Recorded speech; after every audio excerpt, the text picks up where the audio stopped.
Hey gang, it's your buddy Platt, back with another episode of our Kirkland Brand Series where I review Costco's private label brand of wine and spirits.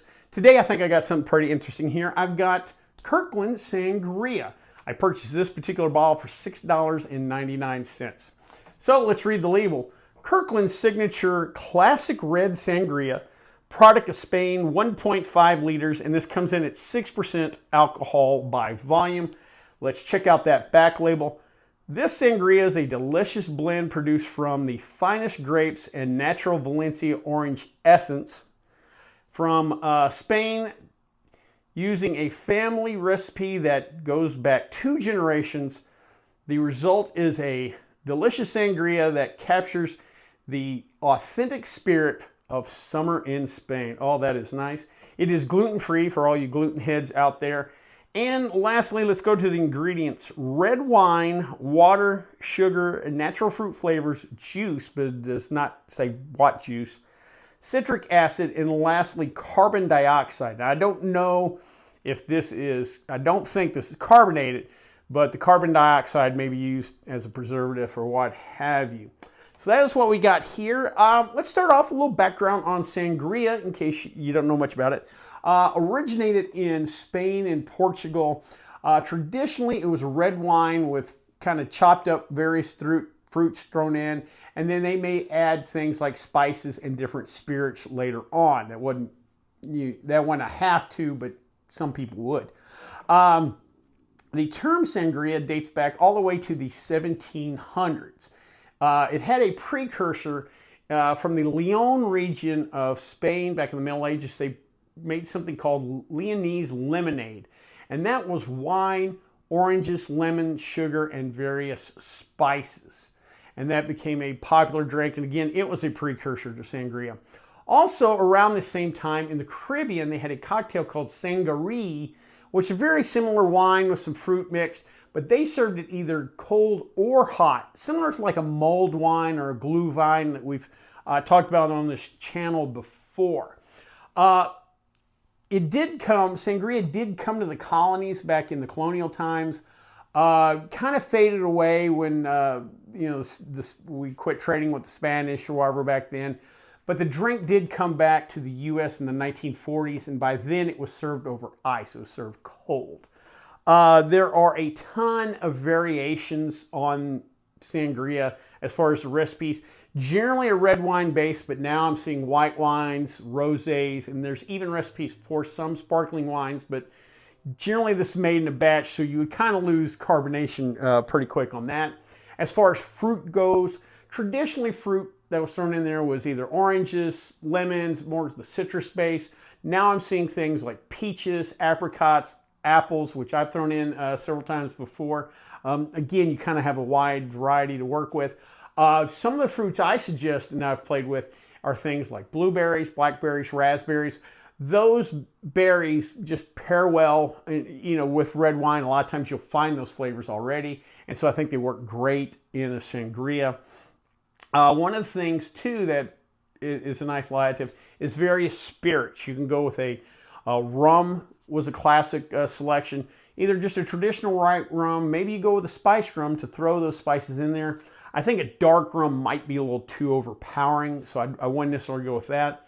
As far as brandy goes, they probably would have that probably would have been the first spirit added when they originally were creating sangria. Maybe something like a Calvados, which has its origin in Spain. It's an apple brandy from Spain. They could have definitely used cognac from their neighbors in France, or just any kind of classic brandy to go in there. And then lastly, the various orange liqueurs. Orange is generally a flavor added in most sangrias, either through orange peels, orange fruit, orange juice added. And so an orange liqueur, something like a Cointreau, a triple sec, or if you got the budget, maybe a Grand Marnier would go just perfect with that. There's a variation of this called Ponche de Sangria, which is actually for kids for their birthdays. You would substitute regular grape juice for the wine. Also in those kind of style of like punches or whatever, they would throw maybe some soft drink in, maybe a lemon lime soda, which actually works great in just a regular sangria. I've used it before. Again, the lemon lime, the citrus just pairs great and adds a little effervescence to your sangria. So it's really, there's a ton of ways you can go with sangria. And if you want to learn how to make your own sangria, I will leave a link down below to my video where I made sangria at home. Or probably what you can do is buy something like this and then add those fruits and some other things to really kind of tweak it up yourself. But if you're interested in that, I'll leave that link below. So that being said, let's give Kirkland Sangria a try.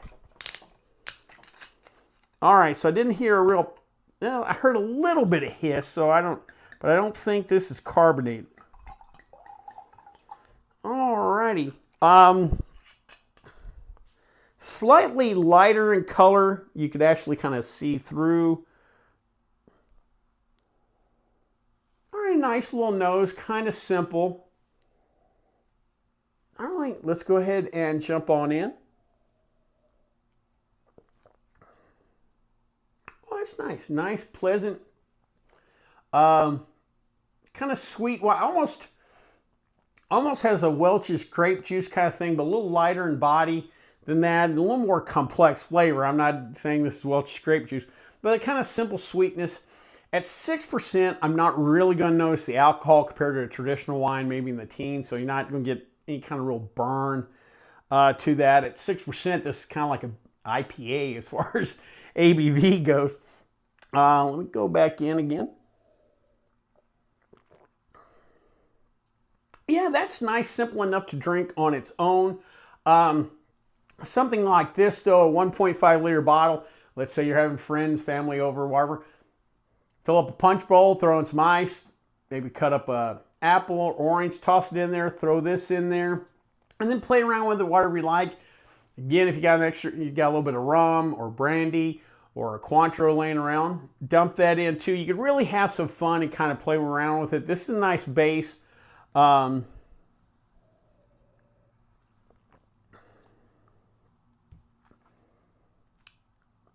do kind of pick up kind of a juicy, almost an orange.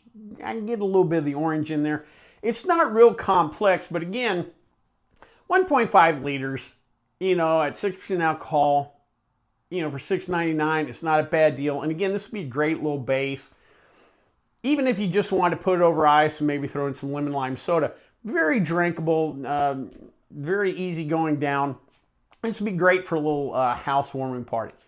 Well, I hope you liked this video. If you did, please subscribe down below. Also, please like the video because it lets YouTube know we're putting out good product. If you have any questions, comments, concerns, or one of the Kirkland brands you want me to try, please leave me in the comment section, or you can always contact me on the Twitter page. Till next time, bottoms up.